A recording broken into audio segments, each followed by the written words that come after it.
ఎలా ఒక చిన్న అలవాటు ఒక బాలుడి జీవితాన్ని పూర్తిగా మార్చింది. సాయి అనే బాలుడు చదువుకైనా చిన్న పనులకైనా ఎప్పుడూ ఆలస్యం చేసేవాడు.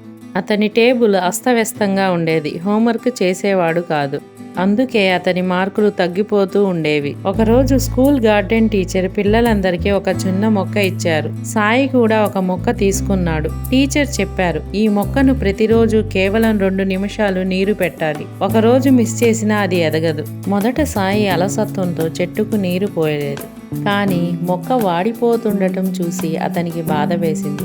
ఇది నా బాధ్యత అని అనుకున్నాడు. ఆ రోజు నుంచి సాయి ప్రతిరోజు సమయానికి మొక్కకు నీరు పోయడం ప్రారంభించాడు. మొక్క కాస్త కాస్త పెరుగుతుంటే అతనికి ఆనందం కలిగింది. ఇది చూసి అతనిలో ఒక మంచి అలవాటు ఏర్పడింది. పని చిన్నదైనా సమయానికి చేయాలి. కొద్ది రోజుల్లో అతను చదువును కూడా సమయానికి చేయటం మొదలుపెట్టాడు. టేబుల్ని రోజు శుభ్రం చేసేవాడు. స్కూల్ పనులు ముందుగానే పూర్తి చేయసాగాడు. కొన్ని వారాల తర్వాత సాయి చదువులో మంచి మార్కులు సాధించాడు. టీచర్ నవ్వుతూ చెప్పారు, నీ మొక్క నీ జీవితం మార్చింది. నీతి: బాధ్యత చిన్నదైనా సమయానికి చేస్తే అలసత్వం పోతుంది. శ్రమ, క్రమం పెద్ద విజయాల్ని తీసుకువస్తాయి. For more videos like this, subscribe this channel.